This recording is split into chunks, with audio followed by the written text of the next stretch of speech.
प्रभु श्री चारुजनाथ का मंदिर लगभग 5500 वर्षों पुराना है और इस मंदिर की स्थापना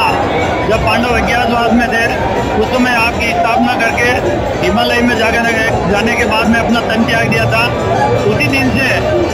जिस दिन से पांडवों ने इस मंदिर की स्थापना की है उसी दिन से ये जलजूली और भागवतों का मेला साल में 2 बड़े मेले आते हैं। जलजूली का मेला भाद्रपद सुदी एकादशी को हमारे सभी गुजराती परिवार और बाहर से जो मध्य प्रदेश, महाराष्ट्र, गुजरात और कई राज्यों से हमारे बीच में श्रद्धालु जो कई सालों से लगभग 35, 40, 50 सालों से पैदल यात्रा के रूप में आ रहे हैं वो ठाकुर जी के इस जलजूली एकादशी पर बहुत ही अच्छे भाव से हमारे ठाकुर जी का जो एकादशी का मेला है सुबह 5 बजे मंगला दर्शन होते हैं। मंगला दर्शन होने के बाद में राज श्रृंगार के दर्शन होते हैं और राज श्रृंगार होने के बाद में ठाकुर जी की राजभोग की आरती होती है और राजभोग की आरती के बाद में ठाकुर जी अभी 12 बजे ठाकुर जी दूध कलाई पर शाही लश्कर के साथ में जिसमें हाथी, घोड़े, बैंड बाजे, ढोल, थाली, मादल के साथ में लाखों श्रद्धालुओं के साथ में यहाँ से दूध कलाई तक जाते हैं जिसमें गुजारी परिवार द्वारा ठाकुर जी को सोने के व्यवहार में ले जाया जाता है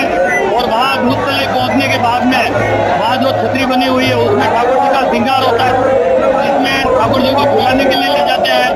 उस दरमियान में ठाकुर जी के सोने का व्यवहार और चांदी का व्यवहार एकत्रित होते हैं और जब ठाकुर जी वहाँ से झूलने के लिए दूध तले की 2 परिक्रमा करते हैं, 2 परिक्रमा करने के बाद में पुनः छतरी में पधारते हैं और छतरी में पधारने के बाद में जाते हुए सोने के व्यवहार में जाते हैं और आते हुए चांदी के व्यवहार में लगभग 5:30 बजे तक वापस मंदिर में पधारेंगे। तब तक ठाकुर जी के कोई श्रृंगार, राजभोग या भोग आरती वगैरह कुछ नहीं होती है। तो तपन की जो आरती होती है वो ठाकुर जी छोटे स्वरूप गोपाल जी महाराज जो दूध कलाई पर पधारते हैं